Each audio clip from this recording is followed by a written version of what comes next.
Bonsoir à tous, merci d'être avec nous sur TV78. Nous sommes le mardi 7 mai, voici les titres. Susciter la curiosité chez les jeunes pour le patrimoine et la culture, c'est l'ambition depuis 2019 du département des Yvelines et celui des Hauts-de-Seine. Dans le cadre du dispositif 5000 collégiens à Versailles, hier les collégiens de 2 départements étaient réunis au château. Au programme de cette journée, visites et animations sur le thème des arts et des sports. Le 29 juin prochain se tiendra la 78e édition du Festival d'Avignon. À cette occasion, le maire de Versailles, François Demazière, a été choisi pour assurer la programmation de 8 spectacles dans un tout nouveau lieu. Des créations qui seront également à découvrir pendant le mois Molière en juin dans la Cité Royale. Et c'est une course haute en couleurs qui s'était lancée le week-end dernier à Montigny-le-Bretonneux. Pour la première fois, la commune organisait une color run festive et colorée. Pari réussi pour cette première édition puisque l'événement a rassemblé plus de 500 participants. Un événement placé cette année sous le signe des Jeux Olympiques et Paralympiques.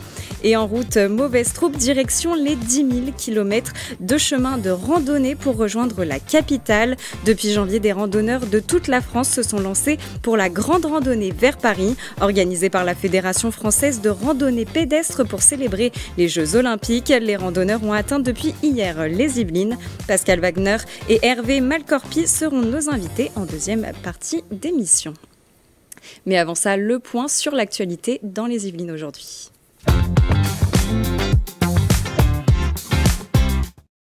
Et c'est avec vous, Clara de Frutos. Bonsoir. Bonsoir.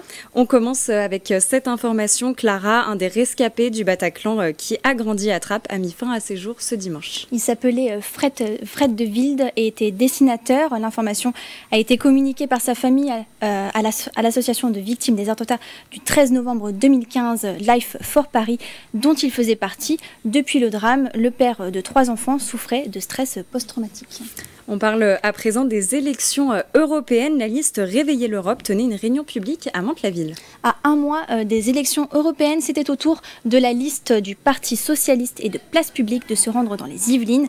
Hier soir, 5 candidats de la liste ont tenu un meeting à Mantes-la-Ville. Pour l'occasion, Boris Vallaud, président du groupe PS à l'Assemblée nationale, a fait le déplacement pour soutenir les candidats.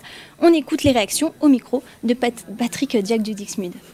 La réunion de ce soir, c'est aller à Mantes-la-Ville, dans une ville qui a été au RN il n'y a pas si longtemps. C'est montrer que l'Europe, c'est proche du quotidien des gens. L'idée de ce soir, c'est de rapprocher l'Europe du terrain. C'est que on ne peut pas construire l'Europe sans les retours des gens, sans le retour des citoyens, sans les personnes qui ont été et qui ont vécu aussi la gouvernance de l'extrême droite qui monte partout en Europe et qu'on a besoin de se nourrir pour construire un projet, pour construire un programme et pour construire l'Europe qu'on veut. On le rappelle, la liste Réveiller l'Europe est portée par Raphaël Glucksmann, actuel député européen pour le parti. Le week-end de l'Ascension commence demain. On fait un point bison futé avec vous, Clara. La circulation risque d'être difficile. Oui, Gabriel, et ça commence dès aujourd'hui. Le sens des départs était classé rouge au niveau national. Mercredi, la circulation restera difficile dans le sens des départs jusqu'en fin d'après-midi. Pour éviter les bouchons, Bison Futé conseille de quitter ou de traverser l'Île-de-France avant 7 heures. Anticipez également la fermeture de l'A13 à la sortie de Paris. Pour cela, prenez le plus tôt possible des itinéraires alternatifs. Même chose samedi, dans le sens des retours, la circulation sera compliquée. Il est recommandé de quitter ou de traverser l'Île-de-France avant 15 heures. Et dimanche, dans le sens des retours, c'est la journée qui s'annonce être la plus compliquée. La circulation est classée rouge au niveau national et noire dans le Grand Est et le Nord. Si vous voulez rejoindre ou traverser l'Île-de-France, partez avant midi. À J-80, avant le début des Jeux Olympiques et Paralympiques de Paris 2024, les campings affichent déjà complets, même à 1 heure de Paris. Oui, les cabanes et les tentes sont prises d'assaut pour la période des Jeux de Paris 2024 au camping 3 étoiles Utopia de Rambouillet. Le planning de réservation est déjà plein. Même tendance pour le site qui se trouve à Versailles. Les tarifs augmentent légèrement pour cette période. Pour 6 personnes, comptez 242 € la nuit, soit 10 € de plus en moyenne par rapport à l'année dernière. Du sport à présent, dans la nuit de lundi à mardi, un basketteur du coin a été sacré rookie de l'année. De qui s'agit-il ? Vous le connaissez, il s'agit de Victor Wembanyama. C'est la première fois qu'un Français reçoit cette distinction, pas même Tony Parker. Il a été récompensé pour sa première saison aux Spurs San Antonio. Ce prix de Rookie of the Year en français, le débutant de l'année, est remis au meilleur jeune joueur de l'année. C'est notamment le cas de LeBron James ou de Michael Jordan. Originaire du Chénet-Rocancourt, Victor Wembanyama participera aux Jeux de Paris 2024.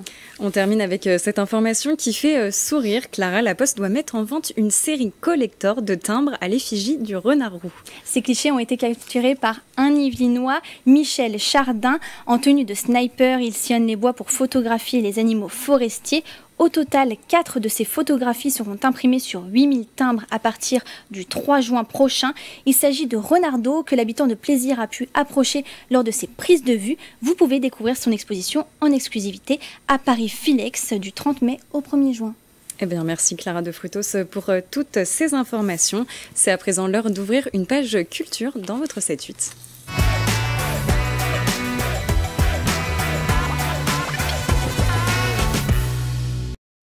Je vous en parlais en titre. Depuis 2019, les départements des Yvelines et des Hauts-de-Seine s'unissent pour organiser le dispositif 5000 collégiens à Versailles. Au programme, visite du château et animation autour des thèmes des arts et du sport. Clara de Frutos a pu assister à l'une de ces visites. Découvrir le château de Versailles de façon ludique et éducative. C'est ce que propose depuis 2019 le dispositif 5000 collégiens à Versailles. Organisée par le département des Yvelines et des Hauts-de-Seine, cette nouvelle édition a pour thème les arts et les sports. Un clin d'œil aux Jeux Olympiques de Paris 2024 qui auront en partie lieu au château de Versailles. C'est une manière vraiment agréable, originale de partir à la découverte aussi bien du parc que du château à travers des activités aussi bien sportives que artistiques. En plus de visiter le château, les collégiens ont pu s'initier à plusieurs disciplines artistiques et sportives, comme ici avec l'escrime. Cette visite était également l'occasion de constater l'avancée des travaux du parterre de Midi, qui se refait une beauté avant les Jeux Olympiques de cet été. Un chantier qui bénéficie du soutien financier des départements des Yvelines et des Hauts-de-Seine. Le département du 92 et le département du 78 financent des grands projets à Versailles. Il y a aussi les grilles de l'orangerie qui ont été entièrement refaites. Et le département des Yvelines est aussi un grand donateur du château. C'est environ une trentaine de millions d'euros que le département a investi dans le château de Versailles. Depuis le début de l'opération, 15 000 collégiens ont pu profiter de ce dispositif. Une première édition est déjà programmée l'année prochaine. Chaque semaine, Mathilde Francou sillonne nos théâtres pour vous proposer une sélection de spectacles. Ce soir, le théâtre de Saint-Quentin en Yvelines, en partenariat avec l'île de loisirs de Sky, vous donne 3 raisons d'aller voir la pièce Personne du 17 mai au 2 juin prochain. Bonjour, je m'appelle Lionel Massetta, je suis le directeur du théâtre de Saint-Quentin en Yvelines et je vais vous donner 3 bonnes raisons d'aller voir le spectacle Personne qui a été conçu et qui est joué par Yann Frisch.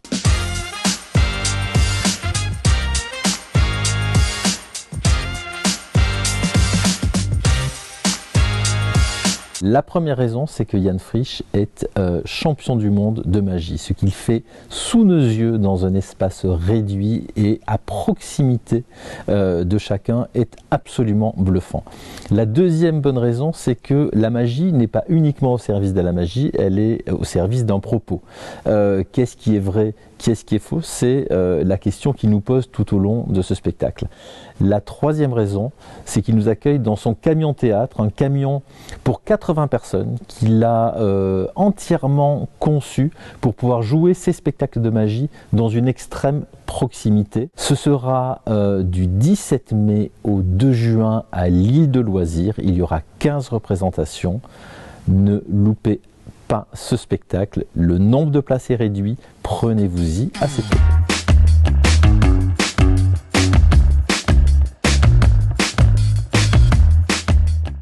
Sa mission, vous en apprendre plus sur l'histoire du département. Chaque mardi, Maxence Delacroix, cet Yvelinois passionné d'histoire, est dans le 7-8. Ce soir, il nous parle de l'histoire de la maison Belvédère à Montfort-l'Amaury, demeure de Maurice Ravel.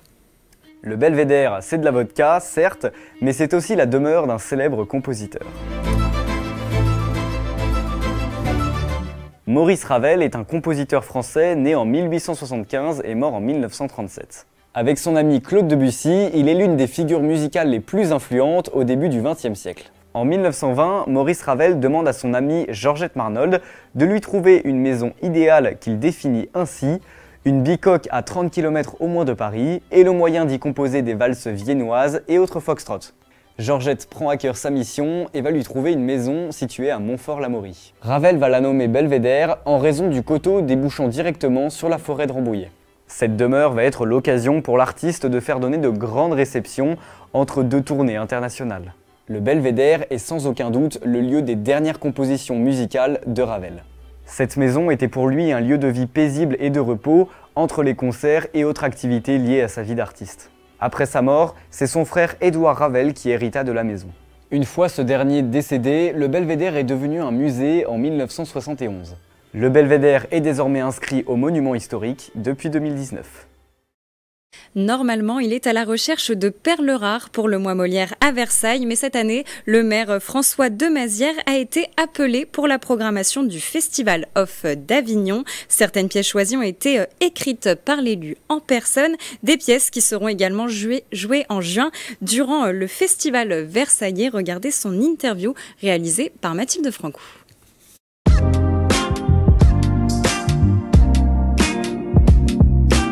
L'équipe qui est en charge m'a appelé en disant « Votre mois Molière, on le connaît, ça fonctionne bien, il a sa réputation. Est-ce que vous pouvez nous aider à monter ce projet? Est-ce que vous pouvez vous charger de la programmation du nouveau lieu qu'on va créer dans une ancienne chapelle qu'on va réaménager pour le temps du festival ?» Donc j'ai sacrifié mes vacances de Noël, j'ai fait une programmation qui est beaucoup inspirée de spectacles qui sont ici. Tous les spectacles qui vont aller là-bas auront été ici d'abord à Versailles.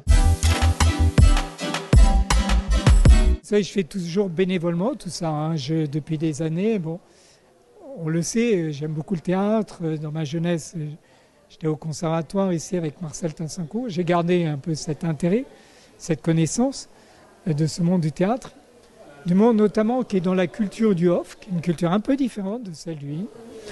Et donc, pour nous, je dis nous parce que c'est vraiment une aventure d'équipe, c'est-à-dire que j'ai appelé des gens avec qui on travaille, des acteurs et des metteurs en scène auxquels je crois. Et on a dit, allez, on y va, on plonge dans cette affaire, on fonce. Donc, ce sont des créations, et notamment des créations d'autrices femmes. Et ça, c'est important, j'y tiens à le souligner, parce qu'il y a aujourd'hui des autrices femmes de grand talent, qui sont d'ailleurs toutes des actrices. Et je me suis aperçu que, en montant cette programmation, il y avait cette petite identité. Et c'est des spectacles qui sont à la fois d'humour, parce que je pense que c'est l'héritage de Molière. On parle des choses graves le mieux en essayant de garder un peu de distance, la distance de l'humour. Mais c'est aussi des spectacles qui parlent de sujets graves. Et je pense que c'est aussi la marque de la programmation que j'essaie de faire depuis des années, que les familles puissent venir. C'est le théâtre pour tous, c'est le théâtre généreux.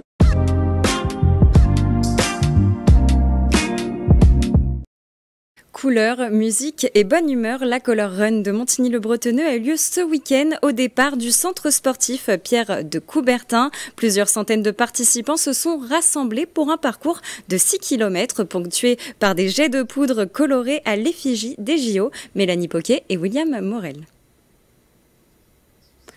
Alors on a un petit souci, vous verrez ce sujet tout de suite.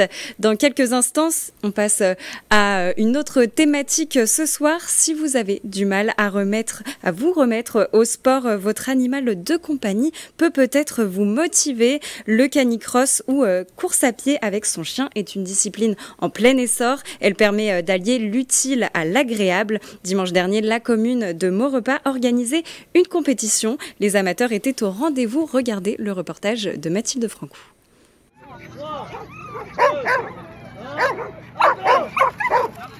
C'est une course un peu particulière qui s'est déroulée au bassin de la Courance de Maurepas. Dimanche 5 mai, l'association Canine Furious organisait un canicross de 4,5 km et un canitrail de 10 km. La compétition a réuni environ 150 personnes. On a découvert canicross, on s'est dit il aime ça et on avait du mal à dépenser son énergie. Moi j'adorais courir et après on a vu qu'il y avait des compétitions etc. et on a essayé. Et on a essayé aujourd'hui, on s'est dit c'est parti. C'est notre premier canicross. J'avais envie de me remettre au sport et le canicross c'est la pratique parfaite pour aussi passer un bon moment avec mon chien. Ça fait quelque temps que j'ai commencé le canicross avec Onyx qui est un chien réactif Et grâce à mon club, les Canis Dynamite, maintenant voilà, j'ai pu me lancer dans la compète. Alors voilà, j'ai fait ça pour le travailler plus, pouvoir travailler la socialisation avec lui. Donc c'est plus un travail sur nous deux, notre relation, que pour la gagne, hein, clairement. Le canicross ou course à pied avec un chien est une discipline de vitesse et d'endurance où le maître et son animal font équipe. Presque toutes les races sont admises. Il est tout de même recommandé d'attendre les 12 mois de son animal pour éviter les risques de blessures. On a souhaité développer et la partie sportive et le bien-être animal en même temps. Ce sont des choses qui sont assez prégnantes sur la ville. Et donc, naturellement, est venue à l'idée de faire ce canicross. On voit de plus en plus de gens courir avec des chiens. Ça prône tout le bien-être, le sport qu'on peut faire conjointement avec son animal. Il y a des fédérations qui sont en place et qui sont extrêmement bien organisées. Donc voilà, on en a une qui était toute proche de chez nous. On a un lieu qui s'est prêté complètement, donc on s'est dit pourquoi pas. Et le canicross se développe de plus en plus en France. La discipline existe depuis une vingtaine d'années et compte aujourd'hui près de 300 clubs et 5000 licenciés. Les gens, ils attendent que ça, de pouvoir aller faire une course le week-end, pas trop loin de chez soi, parce qu'effectivement, au départ, il y a 5-10 ans, il fallait faire 200-300 km pour pouvoir participer à une course. Maintenant, on trouve des courses à 1 heure, 2 heures de la maison. Et après l'effort, le réconfort. À l'arrivée, heureusement que les bassines d'eau sont présentes pour boire un coup ou faire un plouf. Et vous allez maintenant pouvoir voir ce sujet dont je vous parlais. La première Color Run de Montigny-le-Bretonneux a eu lieu ce week-end. Regardez ce sujet de Mélanie Poquet et William Morel. Ambiance festive et colorée ce samedi dans les rues de Montigny-le-Bretonneux, la ville organisait sa première Color Run. Au programme musique, danse et chorégraphie en attendant 17h pour le coup d'envoi de la course au départ du centre sportif Pierre de Coubertin. Les participants ont été accueillis par une pluie de poudre bleue symbolisant le premier anneau olympique pour marquer le début d'une course pas comme les autres. Le parcours a amené les coureurs à travers les quartiers emblématiques de la ville. Au total, ce sont plus de 500 participants de tous âges qui se sont rassemblés pour courir à leur rythme les 6 km de ce parcours haut en couleur. Nous avons été très surpris parce que dès l'ouverture, les 400 premières places ont été prises et donc nous avons dû rouvrir encore un créneau de 100 places supplémentaires ces derniers jours pour essayer de satisfaire le maximum de demandes. C'est d'abord une course festive, hein, c'est pas une compétition. Aujourd'hui, on a le droit de marcher si on veut et vraiment l'idée c'est de rassembler les gens et que les gens s'amusent ensemble et qu'on fasse la fête et qu'on célèbre encore une fois tout ce qu'il y a autour des Jeux Olympiques, ces valeurs, le plaisir de se retrouver et de participer. Les familles, les amis et même les animaux de compagnie, tous étaient réunis pour la magie des couleurs. Montigny-le-Bretonneux s'est transformé en une toile vivante où chaque participant est devenu un pinceau humain. Bonne ambiance, parcours top, bon orga, franchement là-dessus il n'y a rien à dire. Donc voilà, l'année prochaine je pense qu'on remet ça, s'ils remettent le coup quoi. C'était super, un peu mal aux jambes mais bien organisé et vraiment top. C'était super bien. On est arrivé premier en partant de la fin. Oui. Mais on est fiers de nous. Ah, c'était super, une organisation géniale. La Color Run de Montigny-le-Bretonneux a laissé des traces colorées non seulement sur les vêtements mais aussi dans les cœurs des participants qui repartent avec des souvenirs plein la tête. Allez, c'est bientôt l'heure des invités du 7-8, mais avant, jetons un coup d'œil à la météo de demain.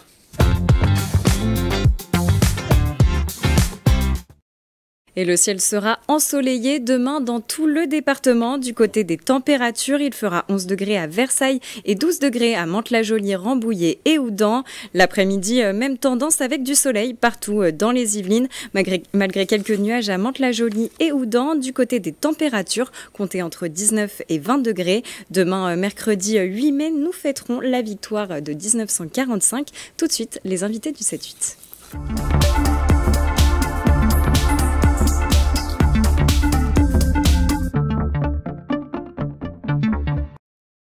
À l'approche des Jeux Olympiques et Paralympiques de Paris 2024, la Fédération française de randonnée pédestre a lancé une grande randonnée vers Paris. Depuis début janvier, des randonneurs de toute la France se sont lancés dans cette randonnée qui convergera vers la capitale ce dimanche. Elle a actuellement fait étape dans les Yvelines. Pour en parler avec nous, Pascal Wagner, président du club de randonnée de l'ADAL, l'association des arcades du lac à Montigny-le-Bretonneux. Bonsoir, merci d'être avec nous. Bonsoir. Et Hervé Malcour, Malcorpi, président de la Fédération française de randonnée dans les Yvelines. Bonsoir à vous. Bonsoir. Alors je le disais, les randonneurs ont traversé les Yvelines aujourd'hui. Un autre départ a lieu demain. Pascal Wagner, comment s'est passée cette première journée dans les Yvelines ?